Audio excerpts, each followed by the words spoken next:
Welcome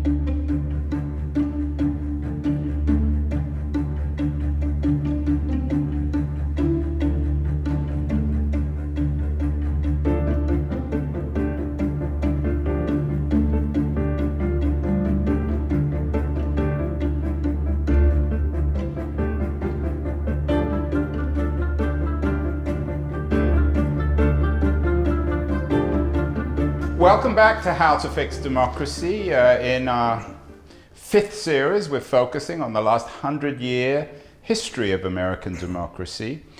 And in an episode or two ago, we had a conversation with Jacob Heilbrunn, the author of America Last, who has a rather dark narrative of the American Republican Party, suggesting that it's had over the last 100 years a love affair, perhaps rather illicit in democratic terms, with authoritarianism. I thought today, though, we might offer a sunnier view of the Republican Party, or at least the history of the Republican Party. Our guest is Peter Wehner, one of America's leading political writers and journalists, and I think in some ways I always think of him as the conscience, for better or worse, of the American Republican Party. He's not just a best-selling writer, a very high-profile journalist at The Atlantic and The New York Times, but he also himself worked within three different Republican administrations, the two Bush administrations and Ronald Reagan. So I thought, Pete, we might begin on a more personal note. How did you get involved in politics? What attracted you in the 70s and 80s? I don't want to give your age away, but what attracted you to the Republican Party as a young political idealist? Yeah, it's great to be with you. Thanks for inviting me. I'd say there were several factors. Part of it was family of origin. My parents were interested in politics. They were, I would say, conservative leaning, not ideological, I would say, in the least. But their tropism was toward the Republican Party. I was interested in junior high and high school in politics. We had a cabin. I grew up in Washington State. It was about 2 hours from where we lived, a city called Richland. And we had a cabin in the Cascade Mountains. And we would go every weekend. And I found myself talking particularly to my dad about public affairs, public life. We would listen to the news on the radio, top of the hour, and I would just explore questions. So that formulated, I think, early on an interest in politics. And when I was in junior high and high school, my favorite classes were social studies. My teachers were more liberal than I was at the time, and we would have discussions at that time about the Vietnam War, which had just ended. I was conservative and Republican, I think, because my parents were, as is often the case. But as I got older, and then when I went to college, I was attracted to the conservative philosophy, which I thought was attuned to human nature and rightly understood could do good. And I was more broadly interested in politics. Part of it, I'm sure, was just temperamental, but it was also a sense that politics was an arena in which justice plays out. That's not the only thing politics is about. There's a lot of aspects that are mundane and some dark undersides to politics.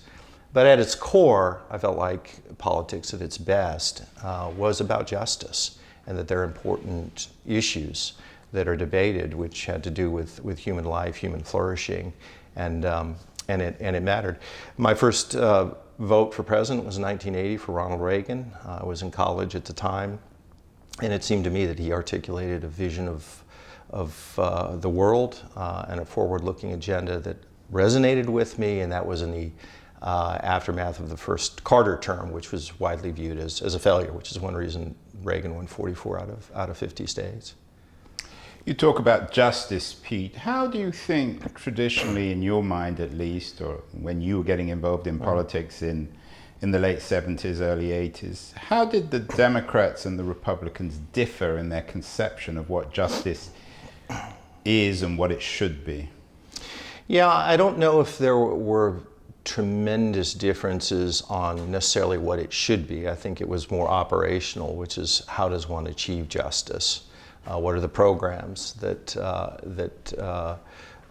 need to be embraced, and which ones advance freedom, human dignity, human liberty? But then the way that played itself out on a variety of issues, the market, the free market, what were the tendencies that were there, America's role in the world. Ronald Reagan was very much for a strong defense, hawkish in his tendencies, not particularly a warmonger. I think his record reflects that as well.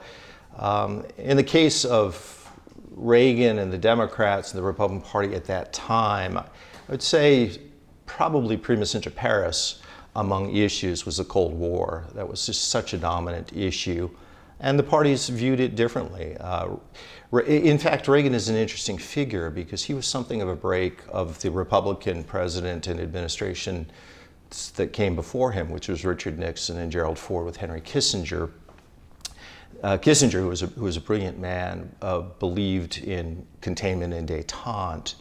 Reagan believed in rollback. He felt like he had a sense, whether it was an intuitive sense or an analytical sense or both, that the Soviet Union was weaker than a lot of people thought, and that pressure applied could cause the Soviet Union to dissolve earlier than we knew. I don't think he knew that it would happen as quickly as it did.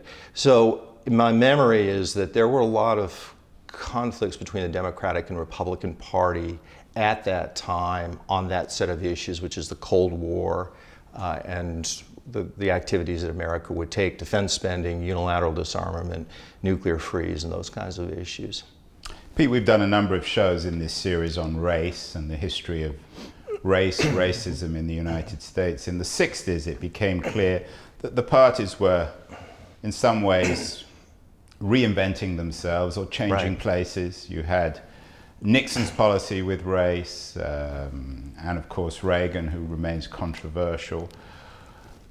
What was your narrative of these two parties in the New Deal and when it came to civil rights as an enthusiastic young Republican? What had the Republicans achieved in the 20th century in contrast with the Democrats when it came to civil rights, when it came to race, and of course when it came to economic freedom?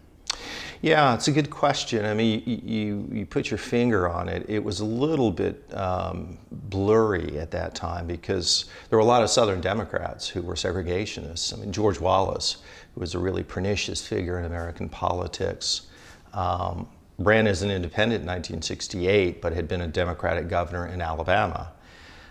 So the heart of the segregationist movement in the 50s and much of the 60s was the Democratic Party.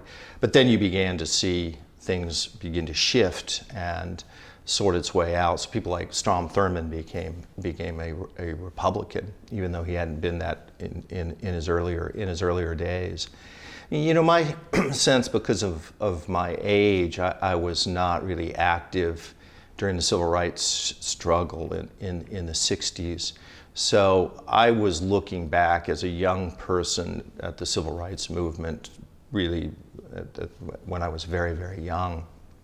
And my sense, I guess, at the time was that the Civil Rights Acts, 64, 65, were very, very good.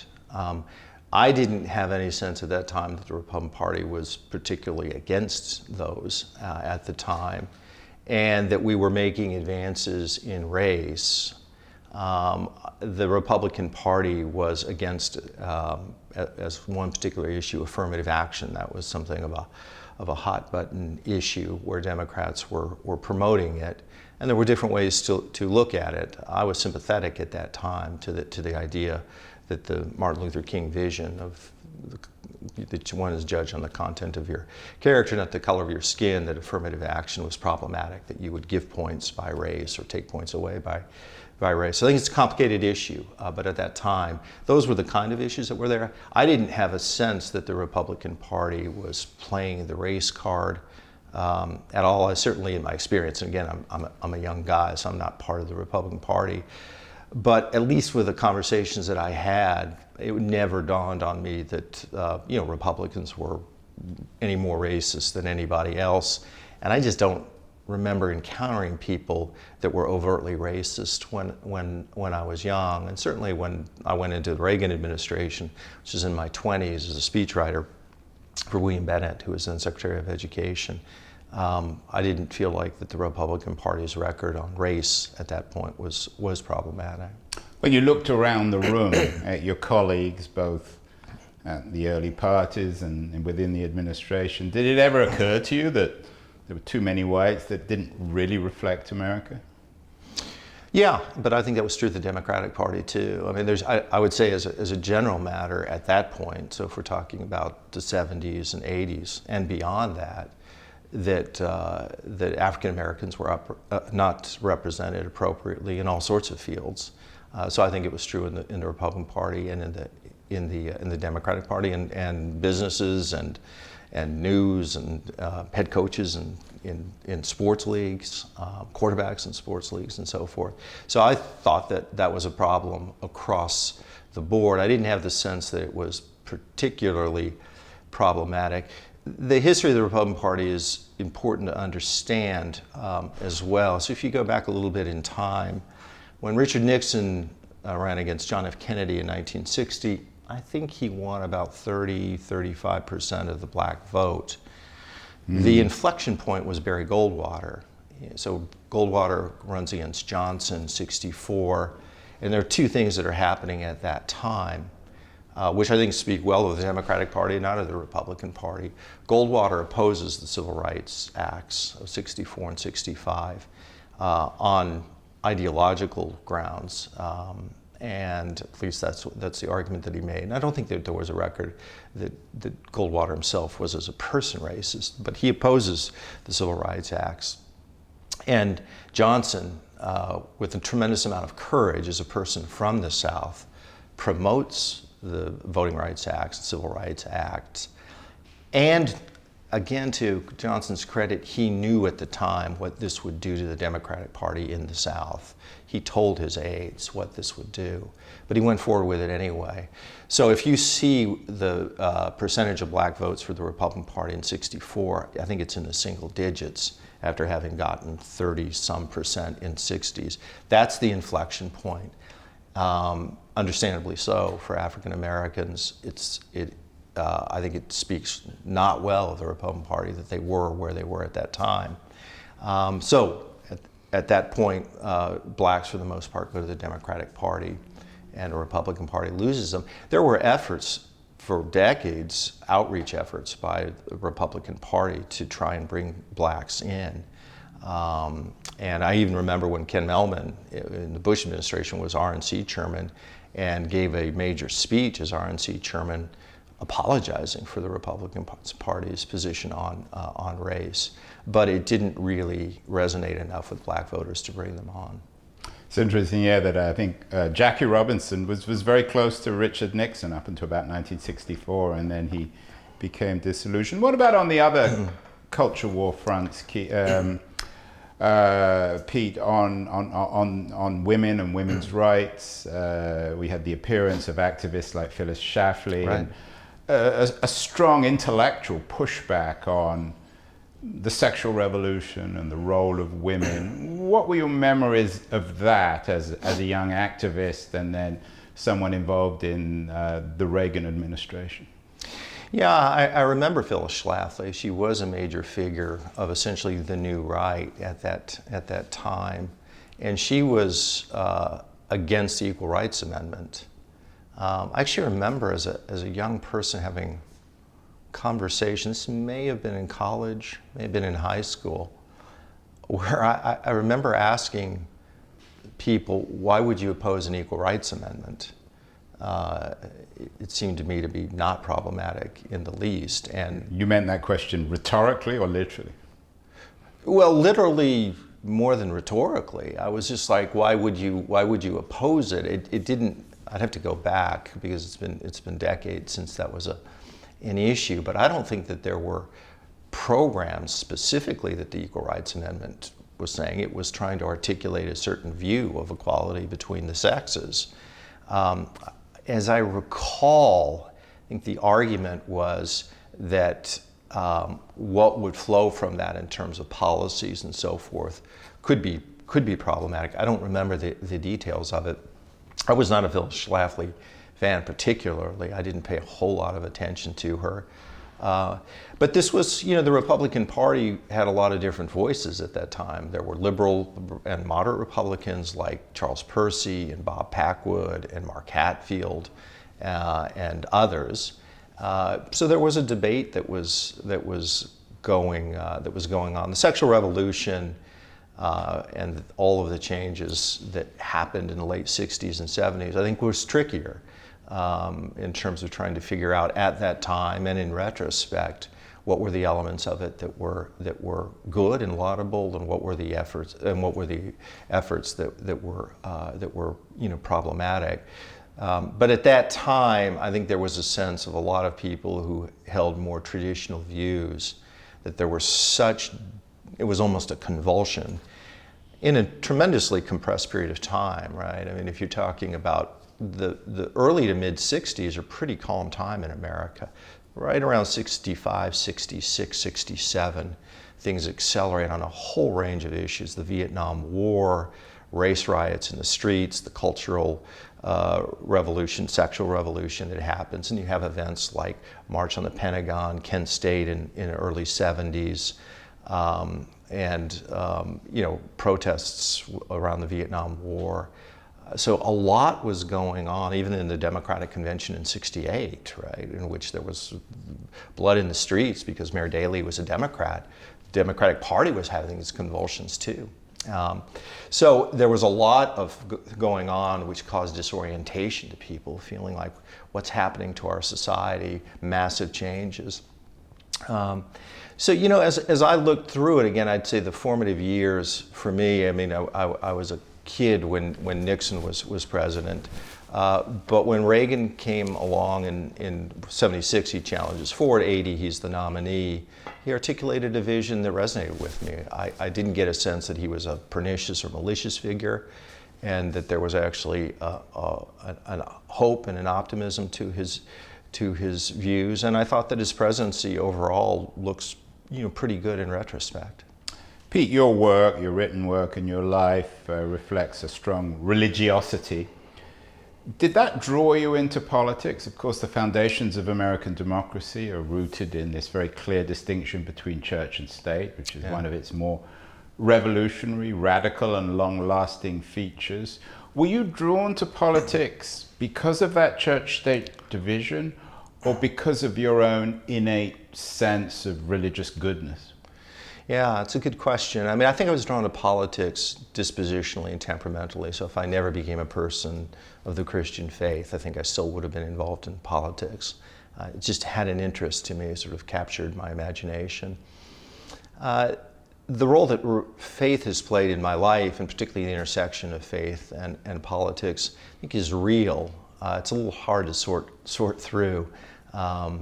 Because I think for me the faith perspective eventually sort of probably colors most of what I see, so it's hard to pull it out and say what would I be like without it. I will say that that I was always, in my earliest writings, if you went back, I've always been cautious about the intersection of faith and politics, both for what it can do to politics if it's misused, and what it can do to faith and the witness of faith. That the draw of power can corrupt people of faith. So that's number one. Number two, I felt like people of faith, had every right to be involved in politics, but had something to contribute to it. That in my estimation, there's a kind of human anthropology for the faith that I have, which is Christianity, which is the notion of the imago Dei, that everyone is made in the image of God, certain rights in people, because not because of the state confers those rights, but because they are human beings, sort of qua human beings. And again, I had a certain view of justice that I thought was manifest in faith, that grew out of faith, and I thought that mattered in the arena of politics. But I was not someone who tended to connect the dots and said, because I'm a person of the Christian faith, that means I'm going to land at this place on this policy or that. I consider it more of an ethical or moral framework, but then you would have prudential judgments, and it was a matter of discernment to say, in this situation, at this time, given this set of particular policies, what's the best thing to do? We've talked briefly about Phyllis Schlafly and the rise of a more radical right, which of course historically, even in the late 60s, was involved with a new kind of evangelical movement. Do you see that rise of the evangelical movement and its association, some people might even say infiltration of the Republican Party, in parallel with your own view of religion? Did you see these people as competitors early on, as dangerous, or perhaps as brothers and sisters in spirit? More the former. I was wary of the movement on the religious right, which was embodied in people like Jerry Falwell Sr. and Pat Robertson. And years ago wrote about, with Michael Gerson, it was a friend of mine, we did a book on this. So I was always wary of that movement. In fact, the first thing that I ever had published was a letter in our hometown newspaper, the Tri-City Herald, and it was in response to a person that had said that he had voted for Reagan, so this is 1980, and argued that opposition to the Equal Rights Amendment, massive military buildup, Second Amendment, and one or two other issues were things that Christians should embrace because those were biblical ideas. And I wrote a response, so I'm 19 years old or something like that at the time, and I wrote a piece in the paper saying the guy's last name was Mays, and saying that's not right.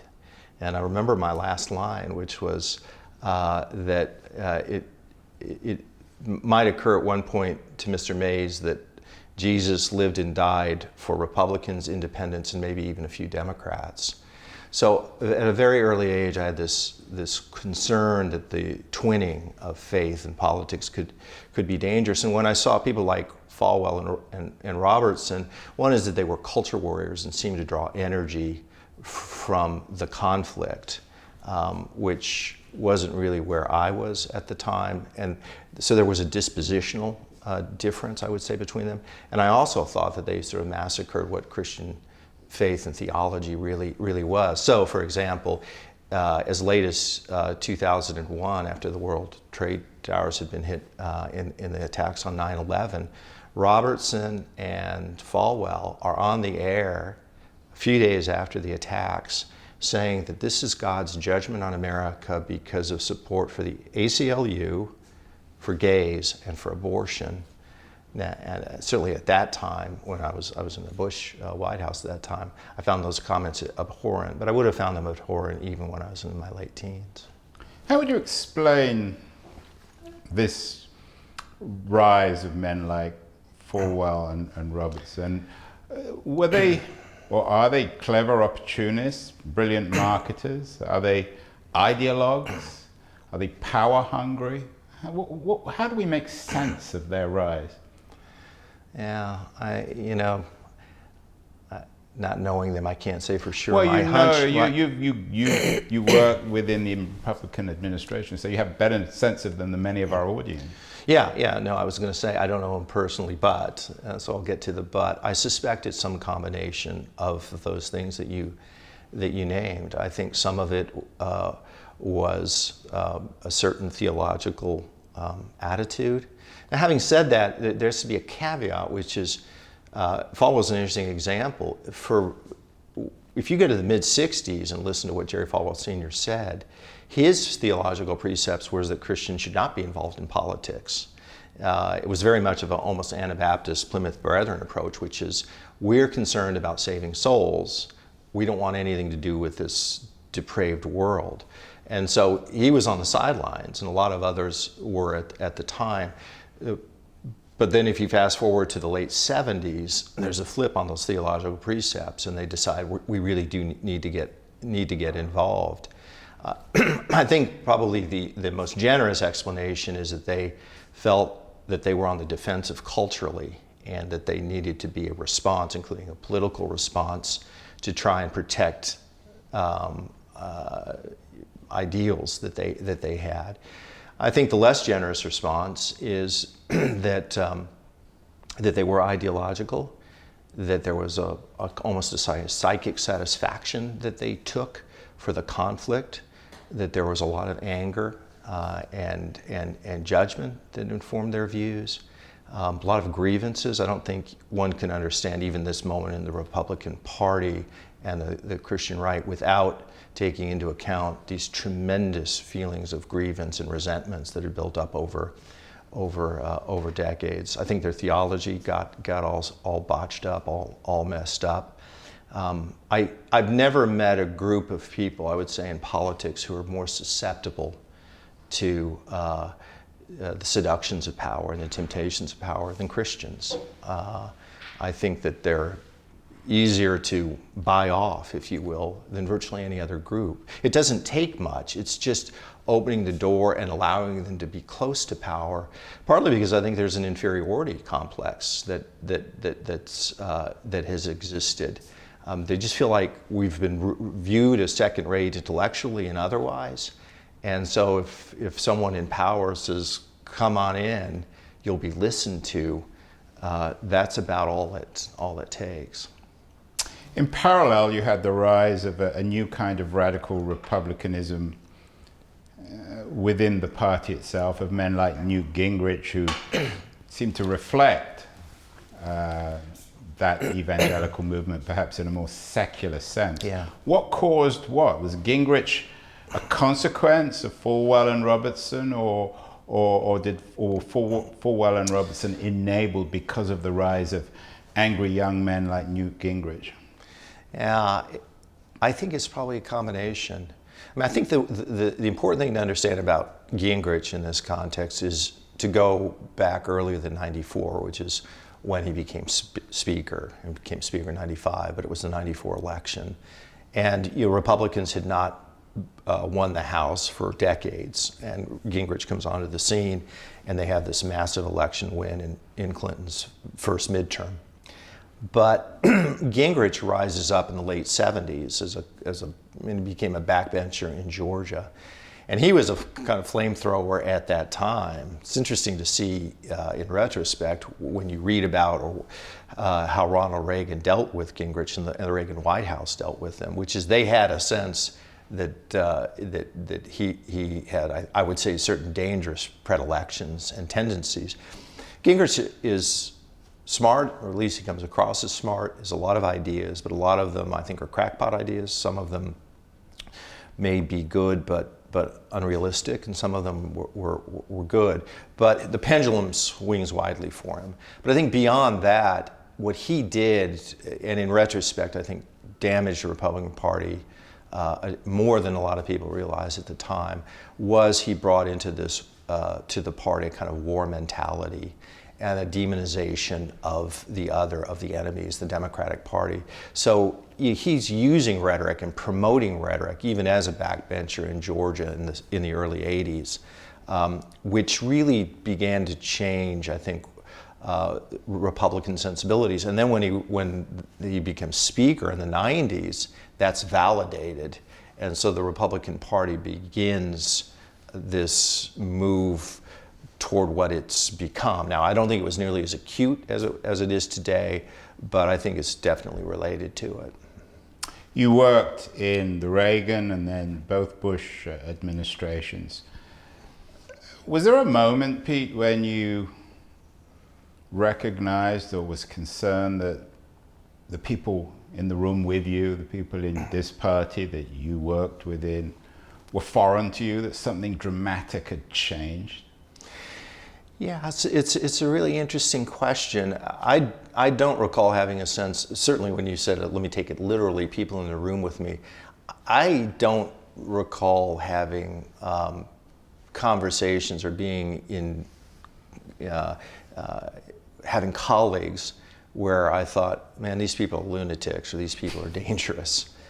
the conversations, as I recall, were all pretty reasonable, and I didn't hear anything where I thought, wow, these are bad people, or they're really going to take things in a bad direction.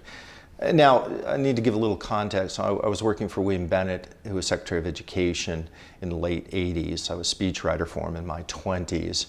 And Bennett was a serious intellectual figure and was not a pernicious figure. In fact, one of my favorite speeches, maybe the favorite speech that Bill gave when he was Secretary of Education, was in praise of Martin Luther King, who he identified as one of the 3 or 4 most important figures in his view in American history: James Madison, Lincoln, and King. And Bill at the time actually pushed back against Pat Robertson, interestingly enough, where Pat Robertson had sent out some literature saying the Christians have won, and Bill went public with why that was problematic. The reason I mention that story was, well, one, it's personal to my own journey, but also that the Republican Party was not monolithic. There were real debates going on.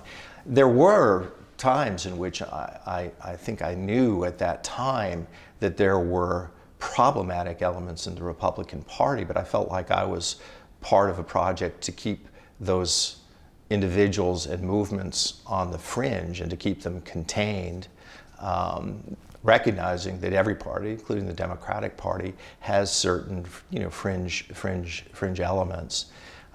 So I think it was more that, which is, look, these people are out there, but we're not embracing necessarily what they're doing, and we want to keep a check on them. So that is more my memory of it. What do you make of Jacob Heimbrum's thesis? He's not alone, but he has a new book out, and we just had him on the show, who argues that the Republican Party has always had this on-off love affair with authoritarianism, back to Franco, right. Even a flirtation with Adolf Hitler. Did you, as a man who worked in 3 different Republican administrations, neither of the Bushes, of course, had it seemed any sort of authoritarian personality. Maybe there was a degree of sunny authoritarianism about Reagan, but did you ever see that? No, I didn't see it in my own experience. I'll tell you when it became somewhat more vivid to me. I mean, I was familiar enough with the American right movement, and you're quite right. I mean, there was this flirtation with Franco and Joe McCarthy and other elements. Huey Long. Yeah. So these things existed. When it became more clear to me that this was shifting was Pat Buchanan and the rise of Pat Buchanan. I don't think Pat Buchanan gets near the attention and the credit that he deserves for having influenced the Republican Party. Just for a moment here in terms of Buchanan, because he's interesting as an archetype of a certain sort of movement. Buchanan is raised in a home of a certain iteration and version of Catholicism, which I think has certain tendencies, authoritarian tendencies. When he joins the Republican Party and is pro-Reagan, he's actually in the Reagan wing ideologically of the Republican Party, including America's role in the world and kind of active engagement. He works in the Reagan administration. He's communications director. Once the Cold War ends, things begin to shift, and Buchanan reverts back to those earlier right-leaning authoritarian tendencies. So he ends up challenging George H.W. Bush in New Hampshire in '92. The Cold War has essentially ended, and he's talking about America first. And if you go back and listen to Buchanan's speeches and see his movement, it was the precursor of Trump and Trumpism and MAGA world. It was the language, the rhetoric, the speech he gave in Houston at the GOP convention, the culture war speech that he gave, the sort of dark, ominous world that he was portraying, isolationism, protectionism, nativism. Those elements are embodied in many ways in Buchanan. This is '92. And so Trump in 2016 essentially adopts that same agenda. So I think that the end of the Cold War opened things up, and you began to see certain figures like Buchanan and others come in, and those recessive genes that existed in the American right kick in, become stronger, and eventually they become dominant. You suggest that there were traces or origins of authoritarianism in Buchanan's Catholic background. Perhaps you might say a little bit more about that. Yeah, you know, I mean, Catholic scholars will know more about it than I. And not everyone would, of course, agree with it. Yeah, no, that's true, and it certainly doesn't define Catholicism in general. There are just pockets and variations and versions of Catholicism, but there is a certain view of a certain kind of Catholic, and I do think that Buchanan's father had this, and I think he did too, in which there were certain figures at the time who I think were sort of darker, appealed to the darker sentiments, and there was a kind of authoritarian, an openness to authoritarianism that seemed to appeal to him. Now they rooted that, as I understand it, and again, I'm not a scholar in Catholicism, but they rooted it to some degree in their faith.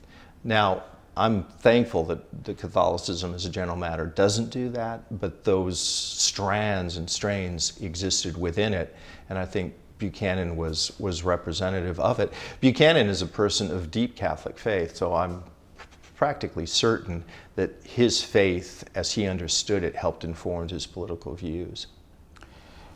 Pete, your work, your writing in the New York Times and the Atlantic are very powerful moral critiques of Trump and Trumpism.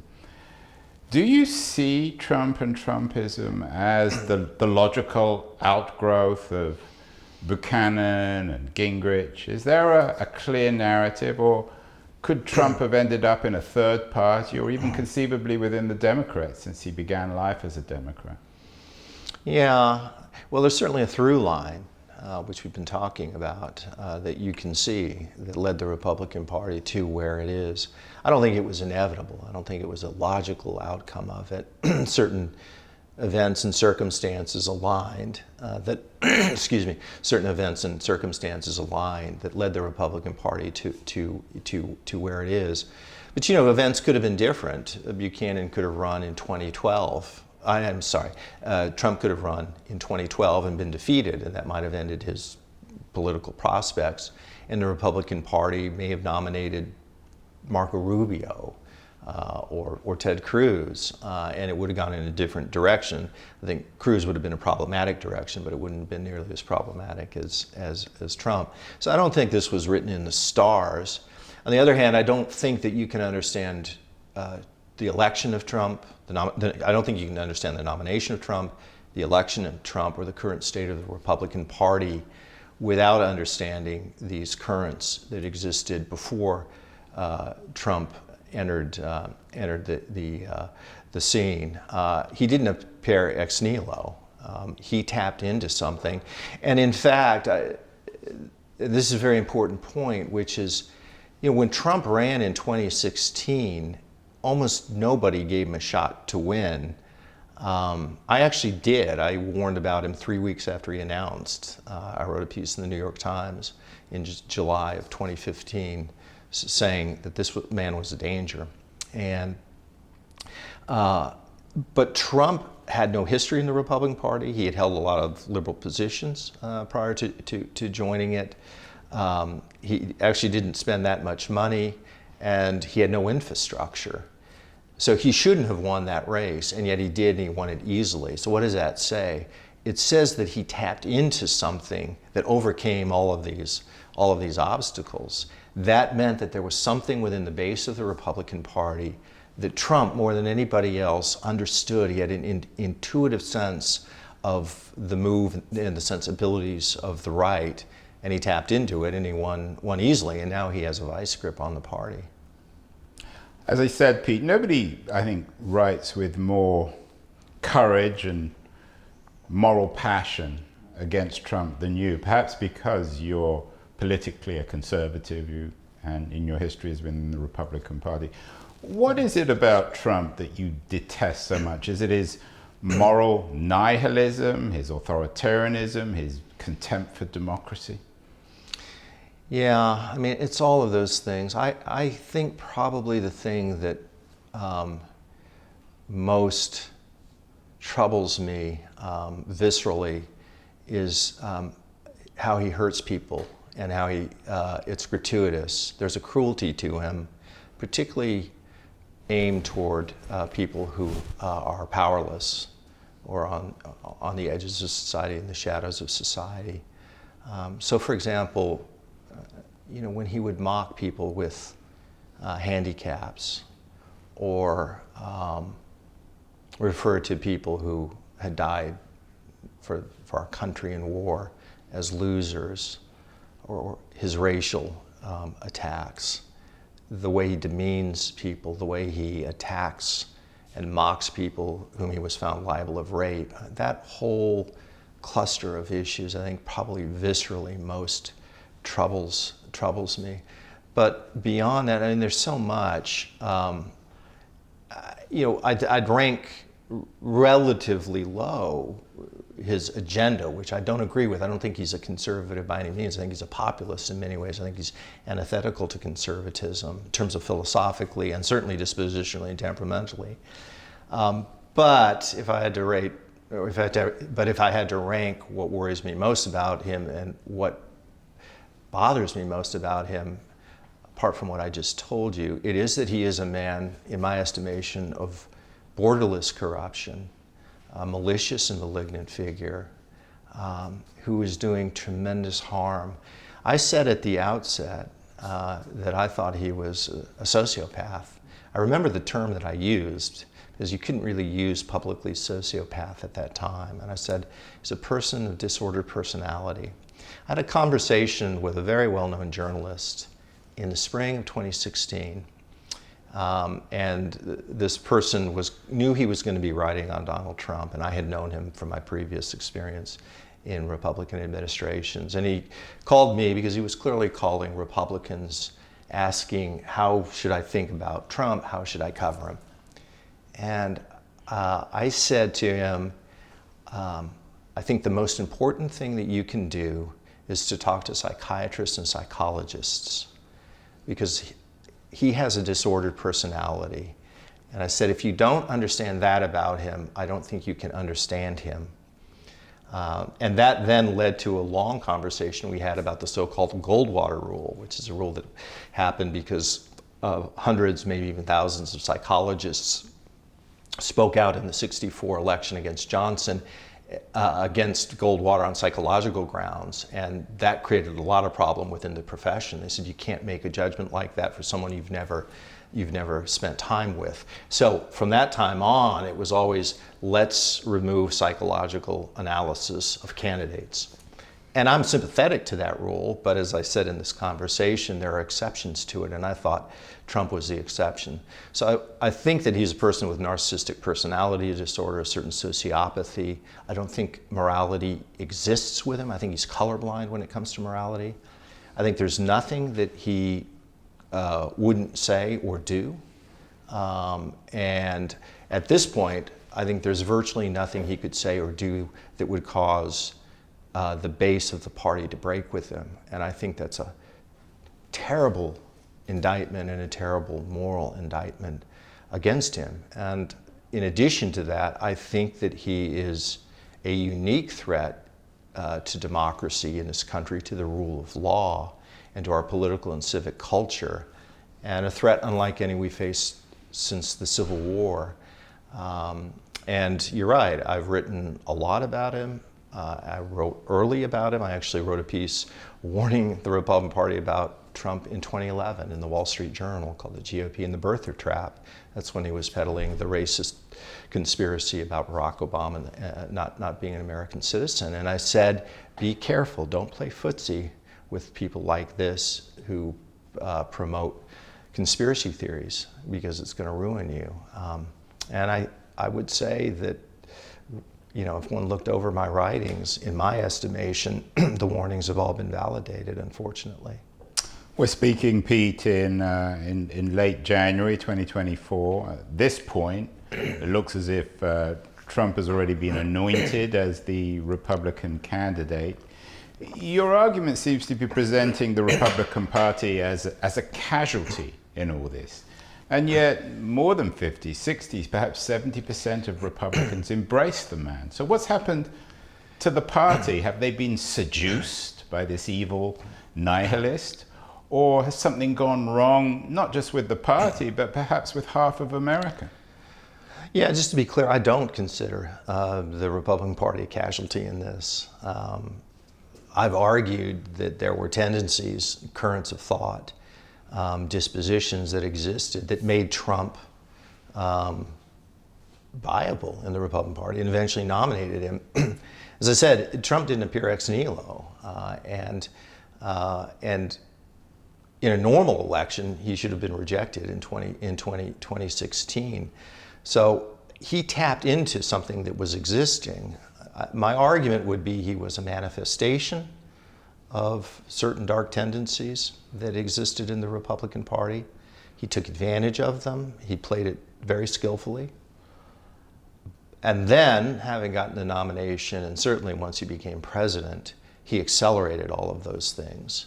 But what Donald Trump doesn't surprise me, given my premise, my assumption, which is this is a man who's sociopathic. So I don't expect anything more from him. I do expect more from his party and the base of the party who don't have his disordered personality. Many of them know better. They know what he is. They know what he's doing. But for a variety of reasons, rationalizations, justifications, seductions of power, ambition, and other, they've gone along with him. So in some respects, they're more morally culpable than Trump is, precisely because they have the capacity to see things morally in a way that he doesn't. And I've argued for years now that a lot of people have underestimated the grip and the power that Trump has on the base. I've lost track of the number of times where I've heard from Republicans, responsible Republicans, and others, now they'll finally take the exit ramp. Trump has finally gone too far when he said this, when he did that. And you know, the most obvious example is January 6th. And at that moment, even Kevin McCarthy, Mitch McConnell, Lindsey Graham, and others spoke out hours and days after January 6th because they thought, well, now we have the ability to condemn Trump and we can take the exit ramp from this guy. And what happened?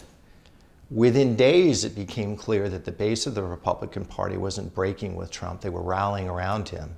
So what happens? Kevin McCarthy, within 10 days or 2 weeks, goes down to Mar-a-Lago, hat in hand, and completely flips on what he said hours after the attacks on January 6th, the attacks on the Capitol. Donald Trump's grip on the Republican Party is extraordinary. People have not taken the exit ramps when they've had every opportunity. And I think the reason, I think not enough people understand the psychic appeal that he has on the party. It's unlike anything that we've seen. I think it's best understood almost as a cult of personality. And I think that Donald Trump's imprint on the Republican Party exceeds even that of Ronald Reagan, and that's saying a lot, because Ronald Reagan's imprint on the Republican Party was massive, including years after he left. I think Trump has done the same thing in many ways in the opposite direction. And in some respects, what Trump did is more impressive in the sense that it was harder. He took the Republican Party and has altered it completely in his image, including breaks philosophically with a lot of tenets that people thought were absolutely core to the Republican identity. But he came along and they wed himself to him, and we've ended up where we are, which is at a perilous moment in the history of America. Finally, Pete, in this, what you call a perilous moment, Marx famously wrote that history repeats itself first as tragedy and then as farce. If Trump is re-elected in 2024, in a few months' time, should we reverse that Marxian trope on history that the first Trump administration was pretty much a farce? Would it be a tragedy for America if Trump is re-elected, and particularly a tragedy for American democracy? Could he shut the whole thing down? That'd certainly be a tragedy for American democracy. It'd be a tremendous danger to the country. And it'd be a different country if we get Trump 2.0, because Trump 2.0 is going to be much more dangerous than Trump 1.0 for a variety of reasons. Can he shut the whole thing down? I don't know if he can shut the whole thing down. American institutions are very strong. I think of all the countries in the world that could withstand a figure like Donald Trump, America is probably best, or certainly in the high ranking there, partly because of our design of government. The founding fathers feared a figure like Donald Trump, and they set up our government in ways to check somebody like him. That's the separation of powers. So in that respect, I have some degree of confidence, and we withstood what he tried to do on January 6th. But it was close, and a couple of key figures making different decisions. Things could have been a lot worse. I do think that if Trump wins in 2024, we're in for a very, very rough ride. I would be shocked if he didn't defy court orders, including Supreme Court orders, that he doesn't agree with. I think the weaponization of the agencies that he tried to use, like the Department of Justice in the first term, would be used much more, use of the IRS against enemies. He may well give commands to the military as commander-in-chief to take extra-legal, unconstitutional acts, and we don't know what would happen. I hope that the military would be able to check that and not go along with them, but we don't know, and we don't know who the Secretary of Defense would be. So it's really hard to tell. We'd be entering waters that we've never really experienced before. The one thing that I can virtually guarantee is that there's nothing that Trump won't try. The question then becomes whether the institutions in America are strong enough and courageous enough to withstand what he tries. So, how the story ends if Trump is reelected, I don't know, but I'm pretty confident that it would be among the roughest periods in American history, probably the worst since the Civil War. So I hope we don't try. Well, I hope you are wrong, Pete Wehner, but you may not be. Thank you so much for appearing on How to Fix Democracy. It's a real honor, and we'll have you back on the show hopefully in the not too distant future, hopefully in a Trumpless America. Thank you so much. Thanks a lot, Andrew.